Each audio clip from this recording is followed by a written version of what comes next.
Welcome to Ron's RC Garage in Peoria, Arizona. It is the middle of November.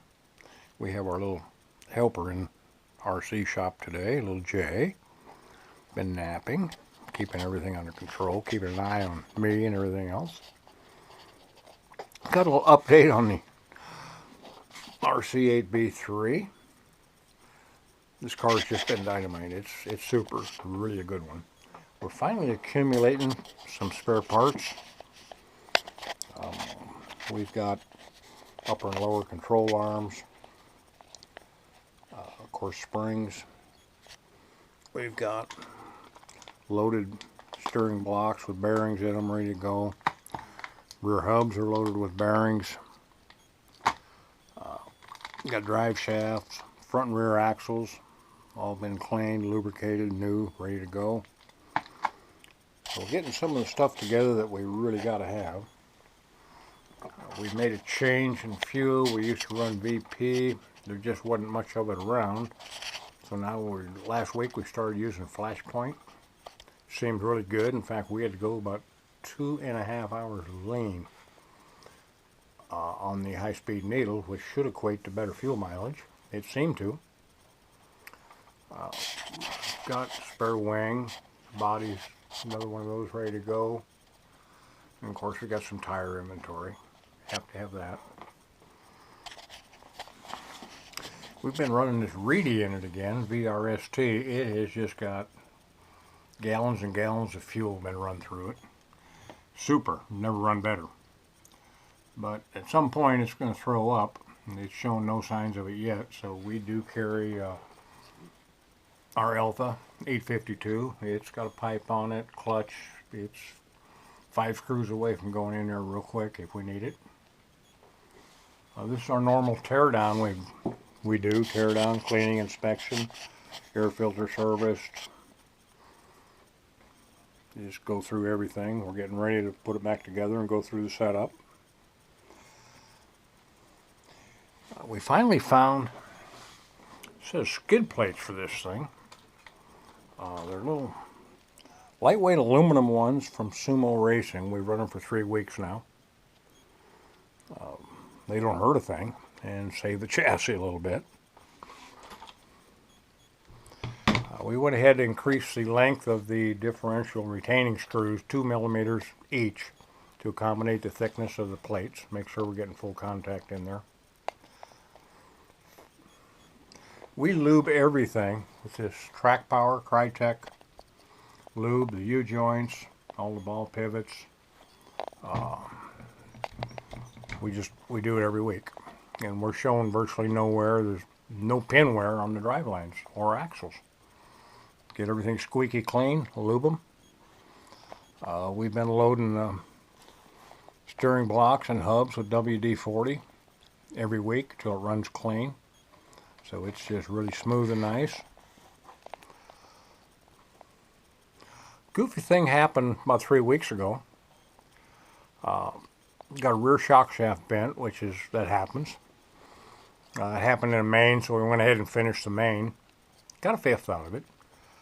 Got home, did the cleanup, tear down. Put new shock shaft in it, bled everything out, put new oil in it. Everything's smooth and nice, put everything back together. Went back out the next week. During practice, about 3 laps into practice, just took a small jump, good landing. The left rear control arm broke right at the inner hinge pin. And I don't know, I can't, maybe you guys can, I can't remember everything that goes on with a car all night long. How many hits it takes, how you landed. So I just said, okay, it happens. While I was changing it out, Tanner Denny, a factory driver from Associated, was there. He came over and said, Ron, how do you like the car? It's fine. He says, what's going on? He said, I broke a rear control arm. He says, Ron, they just don't do that. I said, well, I did, and I'm not sure why either. And, of course, I put a new control arm on it, ran the night, and it was fine. Went out the next week, and in the second qualifier, believe it or not, the same jump, left rear control arm snaps the same place.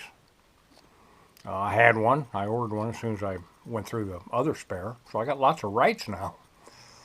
And put another new one on it and got through the rest of the night. And I got home and tore it down again, and I said, something's going on here. You know, everything is free and nice. You know, I was honing out all the pivots. They're right smooth and nice at 4 millimeters. I use a number 19 drill bit to do that with, which works perfect. And I just wouldn't buy into it being bad plastic. It's not, Associated Plastic's just really good. So I started looking around, and nobody's perfect. Maybe somebody is, I'm not. And there's a little piece called a O-ring hat bushing. This little piece right here. It goes inside of this bottom retainer. It retains the O-rings and this for the shock. And it also lines the shock shaft, you know, to keep it from binding up and to work smooth. And I don't know if you can see this or not, when it bent the shock shaft, this was compromised slightly, right there. And of course, as the shock's on the car, it's sitting on an angle. And when you build them, yeah, they're smooth and nice, everything's just wonderful. But they don't go up and down like that. They're on an angle. So the shaft goes to the outside of the shock when you load it. Well, and this compromised area was on the outside of this shock. I didn't give it any attention. And I started working the shock and leaned it over a little bit like that and tried to do it. And basically what happens, the shock locks totally up. Well, when it locks totally up, it's going to load that inner bushing and adios control arm. So got a new set of those coming. We'll get it right this time. That's not going to happen again. But other than that, everything is really working good. It's just all a learning process. And the car just really has been good. We're getting lower lap times every week and higher lap count. We're still not where we want to be, but we're basically absolutely improving. We've tried different setups in the car, and right now we're back pretty much to the kit setup. The kit called for a 10-10-7 diff fluids. We're at a 7-10-7 now. I just need to get a little bit of push out of the car. So I ran a little lighter front diff fluid, and it seemed to help quite a bit last week. And I took some Ackerman out of the car, and I went back to the kit setup on that. Ran that last week, and it helped also. And put a little more toe out in the car. I'm running about 2 degrees out, and it cuts into a corner really nice now. Better than it ever has. Everything's going good. Have had no other attrition to the car. I was a little worried about the U-joints and everything, and I think I was a little premature in calling them failing. I got all the spare ones now, but I really keep a close eye on them, and they seem to be doing fine, so I don't believe that's going to be an issue. That's kind of where we're at now. I certainly appreciate everybody watching. Gosh, have a great week, great weekend. We're in Phoenix here. We're into our prime time. We're wintertime. We're daytime racing. We're in the mid-70s, sunshine. It doesn't get any better than this, and we do it every weekend.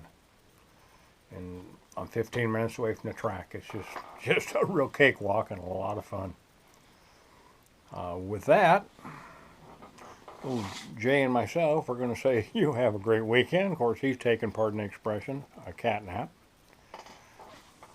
He's good at that. He's really good at it.